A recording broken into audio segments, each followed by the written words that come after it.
Good morning, everyone. Good morning. We're going to talk about stage 2, the emotional phase. Stage 2, the emotional phase. And once again, let me also remind everybody that even though there are 5 clear, distinct stages, don't get hung up on these stages, because you may go through all 5 of these stages in the first 10 minutes of the mediation, or you may never hit some of the stages. They may go from opening statement to resolution, which is fine. So, don't stop the process and say, wait a second, you guys haven't ventilated yet. I'm not going to allow this mediation to go on until you have a chance to ventilate. And then you want ventilation, you'll probably get it at that point. Okay, the emotional phase. As the quote that we have at the beginning of this chapter, it says, "It has long been an axiom of mine that the little things are infinitely the most important," by Sir Arthur Conan Doyle, in his Adventures of Sherlock Holmes. And with that axiom, with that statement, we need to remember that even though it may seem like a trivial item to us or a minor issue, that may be the most important issue to these folks. And so we should never trivialize anything that they're talking about, ever. Because we don't know these folks. We don't know where their backgrounds are. We don't know what perspective they're coming from. And so, based upon that, what may be the most important thing to us may be the least important to them, and what may be the least significant to us may be the most important to them. So we're going to talk about the emotional phase of mediation. In this stage, the mediator encourages communication between the parties to draw out the maximum amount of information necessary to begin resolving the dispute. Well, if we can't get the people to talk, and we can't get them to talk about themselves, then we're never going to be able to help them reach a resolution to the conflict that they're having. We're going to talk about several methods to accomplish this. And the mediator should not become discouraged when the parties are reluctant to talk. It's much like teaching a bunch of undergraduate students who are 20 and 21 years old and trying to get them to talk at 8 o'clock in the morning. Okay, sometimes it's like pulling teeth, but once they realize that you're not going to let them out of there until they cooperate, then they cooperate. Okay, and so what you do is you do little techniques. You constantly barrage them with an open-ended question, a question that they cannot answer with a yes or a no. And when I say barrage them, what I'm talking about is basically asking the same question in different formats, in different styles, but asking the same type of question in an open forum, in an open way. You also have to understand that it's not your fault that these people have a conflict. So don't be defensive if you're having a difficult time getting them to talk. Because remember, they already have issues with each other, okay? And so what we've got to do is help them overcome the conflict that they're having with each other on the communication end by communicating through us to get the information to the other side. So many times to get people to overcome this shyness or this reluctancy to talk is have them talk to you, okay? And then as they're talking to you, then you can direct the conversation over to the other side. The mediator must establish a reasonable level of trust with both parties. Well, first of all, somehow or another, they've picked you as the mediator, whether it was by luck of the draw as a volunteer mediation or you were referred by someone. Okay, so there's already a level of trust established. And let's put it this way, there is not a level of distrust that exists. Only you can create that level of distrust by violating one of the 4 pillars that we talked about in previous chapters. The first thing that we've got to do to help develop trust is, obviously, we're giving them the opportunity to give an opening statement. Okay, so we're giving them the opportunity to talk about themselves. It says, we say that a disputing party is more likely to share feelings with the other party only if they believe the mediator is fair and will protect them from attack by the other disputant. Now, we're not talking about a physical attack. We're talking about a verbal and mental attack by the other party. A good mediator begins by applying the following techniques to help gain confidence.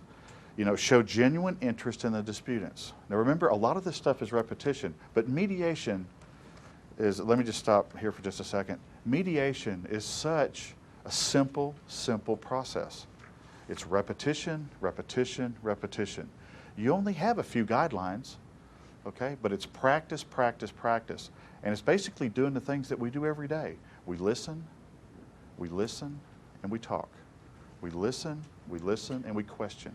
We listen, and we respond to questions. Okay, it's a very, very simple process that includes active listening and having patience. Well, just as in any forum, if you're not paying attention, if you're not giving eye contact, if you're not showing some genuine interest in what people have to say, how do they typically react? How do they react to that? How do they react? They'll shut down. Okay, they'll shut down. Why? Because they don't feel like they're being heard. And absolutely, they don't feel like they're being heard, and even worse than that, they feel like whatever that they have to say is not important to you. Okay, and if it's not important to the mediator, then it's certainly not going to be important to the other side. So you need to show a genuine interest, and that's by maintaining eye contact. That's by taking very, very, very few notes, okay? And because you can't maintain eye contact and take notes, although the way that my notes look, it appears as if I wasn't watching what I was writing as I wrote it. You must be a good listener and encourage the disputants to talk about themselves. You need to get the focus off of the other side and to talk about themselves. Little tricks such as, if someone says, well, what I really want them to do is X, Y, Z. Well, then you can ask them, well, I understand what you want them to do, but what is it that you would like to do? What is it that you would like to see happen? So take it off of them and put it back on themselves, okay? Encourage the disputants to talk in terms of their interests rather than their positions. Once again, in every stage, we need to focus on interest versus positions. Interest versus positions. The mediator should allow some discussion of the past or history, but should also take care not to let the past dominate the conversation. Because if you constantly focus on the past, you will never get to the present, and you will for sure never get to the future. Okay? So the present is here where we're at right now, and anything beyond, anything that occurred before this mediation session is going to be considered the past, and we can't change it. And the only reason that you want to dwell on the past is to touch on maybe a good time or a good history, or you might want to touch on what has actually brought you to this point today, and then get off of it, move off of that, and don't talk about the past again. Only focus on the future, because the parties are going to try to drag you back to the past all the time. Remember, we talked about in the last session about absolutes. You know, they're going to say, well, he always does that, or she never does that. Well, nobody always or never does anything, okay? And we need to keep that, we need to constantly keep that reminder in our head. Now, we don't want to throw that at them and say, now, am I hearing you say that they never do this? Well, because we don't want to call them a liar, okay? We don't want to just blatantly call them a liar. They'll figure out that we've called them a liar later on, 2 or 3 days later after they rehash the session in their mind. Okay, the purpose of the emotional ventilation stage is to release anger and feelings.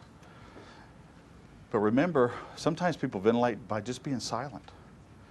You know, I mean, that's the way that they deal with anger. That's the way they deal with conflict. And so it's easier, it's almost easier to handle the outburst, because first of all, you know it's going to be short-lived. Now, short-lived is a relative period of time. Sometimes you think that they're never going to be quiet, but we've talked about ways to rein them in. The more difficult emotional ventilation is when they're silent. How do you get them to open up? You want them to respond to issues, accusations, or questions which come up during the initial statements. Okay? So if one side is accusatory, you want to make a little short note about that, about a question to ask the other side about that, okay? And simply all you might say is, well, how do you respond to that? Or how do you feel about that? Or what's your position on what was just said, okay? I mean, it's not, you don't have to come up with these wondrous, glorious, verbose, multi-syllable sentences.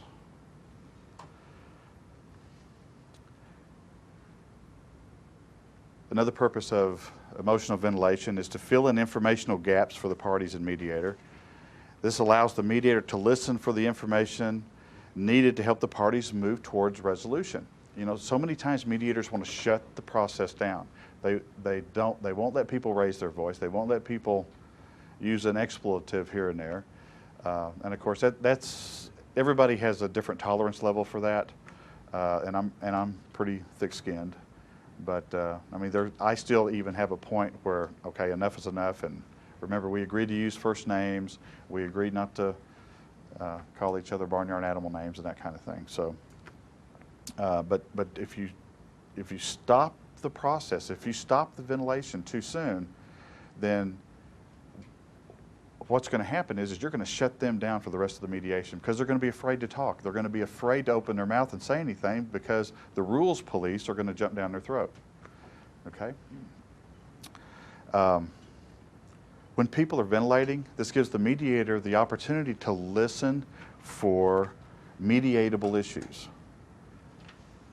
It gives the mediator the opportunity to listen for mediatable issues, and it allows the mediator to gain as much information as possible to focus on the future, to focus on ways of resolution. And many times when people are ventilating, they actually say things they really didn't intend to say. And at this time, this is when the mediator needs to be on their toes and most alert for paying attention to clues that would be, if you were a salesperson, you would call these closing statements. Okay? How many folks in here have been a salesperson? Well, actually, everybody should be raising their hands because every one of us are a salesperson to some degree or some way. If you're a parent, you have to sell ideas to your children. If you're a spouse, you have to sell your ideas to the other spouse. Like, you know, honey, do I need some more clothes? Or, you know, I'm down to 36 pair of shoes in my closet, so, you know, I've got 2 spaces over there. But, you know, you're selling ideas. If you're a supervisor, you have to sell your ideas to your employees. If you're an employee, you have to sell your ideas to management. So we're all salesmen in some form or fashion, whether we're called a salesperson or not. So, and so when you get that feeling, when you hear those sounds like, well, what I want is, and then be very cognizant of what comes after those words, you know, or all I want is an apology, or all I want is for them to quit doing what they're doing. Okay? Well, they're not just going to, that's just not going to be a standalone segment. That's going to be buried in the diatribe that they're throwing out there. Okay? So what you have to be cognizant and listen to those, what a salespeople would call a closing statement, so that you can make the sale. Okay? So when there's a break or an interruption, when they take a breath, then you can say, well, what I heard you say is that you want them to stop doing what they're doing. What is it that they're doing? And then, because maybe they haven't been specific about that up to this point. Okay? And so that gives them the opportunity, that gives the mediator an opportunity to find out specifically what the issue is. And then, after they've said that, then, okay, we understand what it is you don't want them to do. What is it that you would like for them to do? Many times they haven't even thought about that. Many times they haven't even thought about, well, they know what it is they don't like, but they haven't really thought about what it is that they would like. They just know that they don't like what's going on.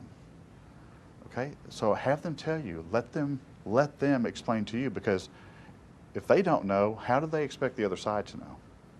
Okay? Okay. The third part, points for the mediator. You move from good openings, from the initial statement to ventilation. Now, one of the key parts about the initial statement is that don't ask any questions in that initial statement. Let the people give their opening statements, because you're going to be so pumped up with one or two key questions that you just feel like you've got to ask, but hang on to them, write them down on the paper that you have in front of you. Let the people get through their opening statements first, okay? Make sure that everybody has had an opportunity to get through their opening statements before you start the Great Inquisition, okay? Because what you will soon learn and find out is that, you know what, those questions that were just, you know, burning a hole in your pocket to get out there, you may never even need to ask those questions, because the questions you were going to ask are going to have changed about 3 times by the time that everybody in the room has an opportunity to give their opening statement. Okay? So don't start the Inquisition until everybody has had an opportunity. And if the other side starts asking questions, well, don't automatically shut them down. It just depends. It's one of those things where if the other side wants to start asking questions, it depends on the questions they're asking, and it depends on what part of the opening statement that they're at, because they may be talking about resolution. And you don't want to shut them down and say, well, let's let everybody have an opportunity to give their opening statement. And then when it gets around to them, it's like, okay, well, they lost the mood, or they lost the feeling, or they lost whatever it was that they thought that they were going to do to try to settle it at that point. So I would never ever say shut down one of the other parties if they were going to interrupt and ask a question, because they may be looking for some type of clarification to resolve this. Okay? And that's one of the beautiful things about the mediation process, is that the guidelines are however the guidelines you want them to be. You control the mediation. And the only thing that you control in this mediation is yourself. So just make sure that you as the mediator don't interrupt and start asking questions. Okay? All right. Now, some good opening statements that a mediator might say might be, now, did I understand you correctly when you said, now I know that that's kind of a closed-in statement, but what you're doing is you're really not asking a question so much as you're clarifying or you're mirroring what they've said to make sure that there's a clear understanding of what's just been laid out on the table. And then it says, would you please explain what you meant when you said, now what I would do is change that to say, explain what you meant when you said X. Explain what you meant, or how does that relate to the issue at hand? Some mediators may think that the session may seem out of control, but so long as you're hearing new information, I would let it continue. So long as you're hearing new stuff, I would let someone ventilate. So long as it's still somewhat within the ballpark, let it continue. Now, if you have a question as the mediator about whether or not something is even relevant, or we're talking about a whole different conflict, then ask. You know, you say, I'm having a hard time following where you're going with this. Explain how that relates to this conflict. You know, and you can say, I mean, when I said that just then, didn't you feel like that I was asking that as very empathetic, as very concerned? And so it's easy to ask those types of questions, because you really are, because you don't really see how this tangent or this rabbit trail that they've run down, how that relates to this particular topic. So ask them, because for sure the other side may not know, or the other side may know the party so well that it's you know, they were kind of expecting it, or they think it's all part of the same issue. The ground rule that one person speak at a time is extremely useful. However, timing is important. Interruption by the mediator may interfere with the flow of communication, and you can change that may to will. The mediator needs to pick their spots to enforce the rules. The mediator needs to pick their spots to interrupt people. Okay? Okay. Any questions about the ventilation stage? Yes, ma'am. Isn't it really important, though, if one person's attacking the other one, that you stop that and And also the idea that it's a safe environment helps to build trust, and that you're not going to let someone verbally abuse someone. Absolutely, and there's no cookie cutter model that, because what you have to do is based upon your own experience is to read the body language of how the other person is responding. And so if they're doing things like slinking down in their chair or avoiding eye contact or all of the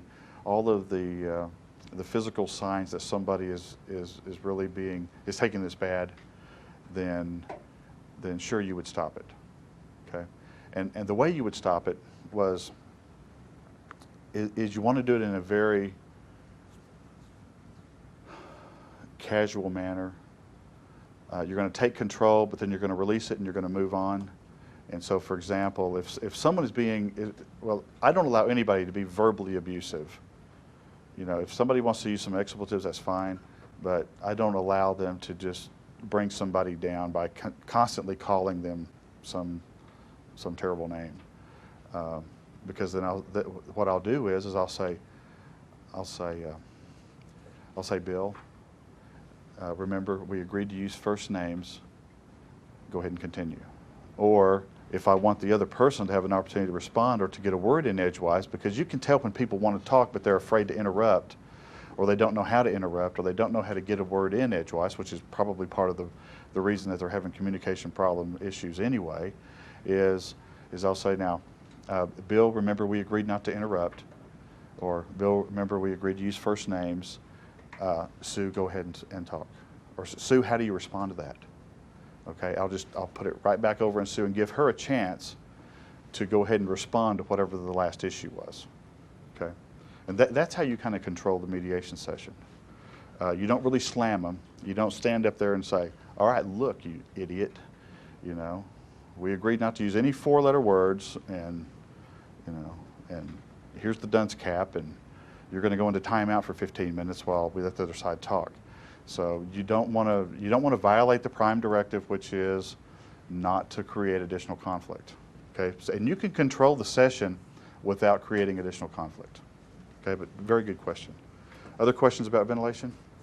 Remember the key way to get people off of ventilation, first of all, how do you know when it's time to move them off of ventilation?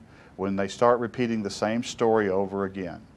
Okay, or the same issue over again, just in a different manner, a different way, then you can just say, I understand what you're saying. Do you have anything new to add? Or I hear what you're saying. Do you have anything new to add? And I guarantee you 100% of the time they will shut up for just maybe for 2 or 3 seconds, but that's enough time for you to direct a question over to the other side. And if you can't think of any question to ask, a good question to dump on the other side is, how do you respond to that? Okay, I mean, that's almost always going to be a good, safe question.